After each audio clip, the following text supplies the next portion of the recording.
ചാലക്കുടി രണ്ടുകൈയിൽ നിന്നും 600 ലിറ്റർ വാഷും വാറ്റുപകരണങ്ങളും പിടികൂടി. രണ്ടുകൈ വനമേഖലയിലുള്ള 3 കിലോമീറ്റർ ദൂരെ ഉൾക്കാട്ടിൽ തേനട്ടാംപാറയിൽ നിന്നാണ് വാഷ് പിടികൂടിയത്. ചാലക്കുടി എക്സൈസ് റേഞ്ച് ഓഫീസിന്റെയും ചായ്പൻകുഴി ഫോറസ്റ്റ് സ്റ്റേഷന്റെയും സംയുക്ത ആഭിമുഖ്യത്തിലായിരുന്നു അന്വേഷണം.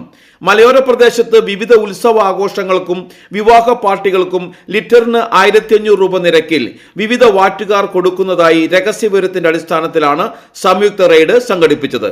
Chalakudy excise assistant inspector K Raju, Chalakudy assistant excise inspector Jaison Jose, Chaipankuzhi beat forest officer Ranjith, civil excise ഓഫീസർമാരായ അനൂപ് ദാസ്, അനീഷ് ചന്ദ്രൻ, മുഹമ്മദ് ഷാൻ എന്നിവർ സംഘത്തിൽ ഉണ്ടായിരുന്നു.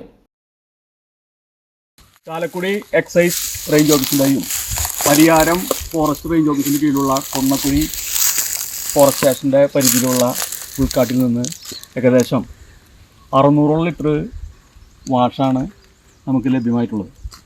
നല്ല ഇനം വിവിധ ഫ്രൂട്ട്സുകളും അതുപോലെ തന്നെ കരിമ്പിൻ ചണ്ടികൾ, അതുപോലെ പൂങ്കുല എന്നിവ ചേർത്ത വിവിധ പാത്രങ്ങളായ ഏകദേശം 600 ലിറ്റർ വാഷ് വാറ്റാനായിട്ട് പാകപ്പെടുത്തി വെച്ചിരിക്കുന്ന നിലയിലാണ് കണ്ടത്.